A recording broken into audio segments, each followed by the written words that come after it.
Alors, comment installer Android Studio sur un Mac ou Windows? Donc vous allez sur Google, vous tapez Android Studio. Généralement, il va vous donner le premier site qui correspond au site officiel de Android Developer. Donc vous cliquez sur télécharger Android. Il va vous proposer de télécharger Android Studio Narwhal, en tout cas pour cette version qui est actuelle. Donc vous cliquez sur Android Studio Narwhal. Vous avez les conditions d'utilisation que vous pouvez lire si vous le souhaitez. Vous cliquez simplement sur j'ai lu et accepter les conditions ci-dessus. Moi, comme j'ai une version de Mac, il va me proposer deux versions. Une pour le côté Intel ou pour la puce M1 que moi j'ai. Donc je prends la puce M1. Si vous êtes sur Windows, il va vous proposer une version de Windows.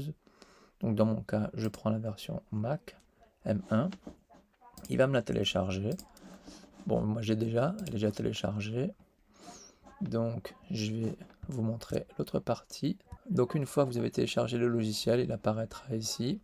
Vous avez simplement à cliquer dessus pour l'installer. Pour Windows, c'est le même principe. Vous cliquez sur installation, vous l'installez, vous faites next, next, next pour l'installer dans le bon dossier et ainsi de suite. Pour Mac, c'est pareil. Vous prenez l'icône ici et vous le versez dans l'application. Je l'ai déjà, donc c'est pas nécessaire. Une fois que c'est fait, vous allez dans le Launchpad pour Mac. Vous faites Android et vous le trouvez Android Studio et vous pouvez le lancer directement ici. Une fois l'application lancée, vous pourrez atterrir sur cette interface-là, créer un nouveau projet. Vous avez la possibilité de choisir le type de projet que vous souhaitez ou simplement une vue vide, simple. C'est ce qu'on va faire pour vous montrer la suite pour réussir à connecter votre téléphone et lancer l'application sur votre téléphone. Donc là, on va l'appeler test. C'est une application de test. On choisit le langage, c'est du Kotlin. On prend le minimum SDK. Le minimum SDK, ça correspond aux appareils qui sont, comment dirais-je, qui ont la possibilité d'utiliser ce logiciel-là. Donc ça veut dire que là, en version 7 Nougat, Android Platform version, il y a 98,6% du marché qui peut utiliser cette application que vous allez créer sous cette version-là d'Android. Donc on va laisser par défaut, on va faire Finish. Là, il va prendre un peu de temps pour vous générer l'application en fonction de votre ordinateur. Plus votre ordinateur est performant, plus ça va aller vite. Ça prend un peu de temps.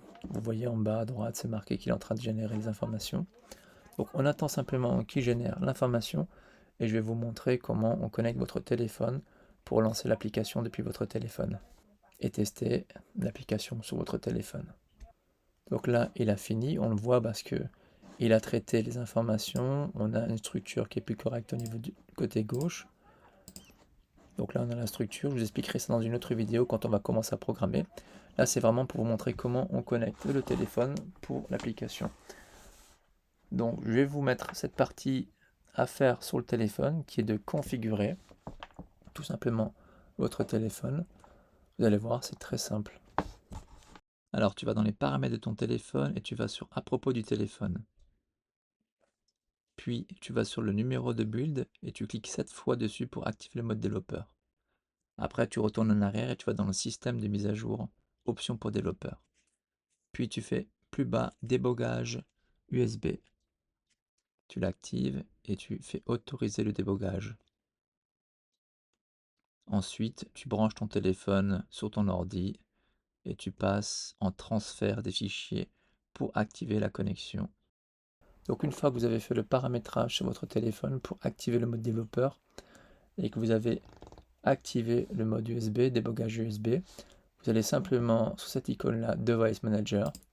Vous voyez là que par défaut, on a des devices, donc des téléphones virtuels. Nous, on veut notre téléphone physique qui apparaît. Donc si vous avez bien suivi la manipulation que j'ai expliquée juste avant, il ne vous reste plus qu'à brancher le téléphone en mode USB, de passer sur votre téléphone en transfert de fichiers et vous allez voir qu'il apparaît ici. Et là maintenant, on peut le sélectionner, lancer l'application et vous allez voir que l'application va apparaître au niveau du téléphone.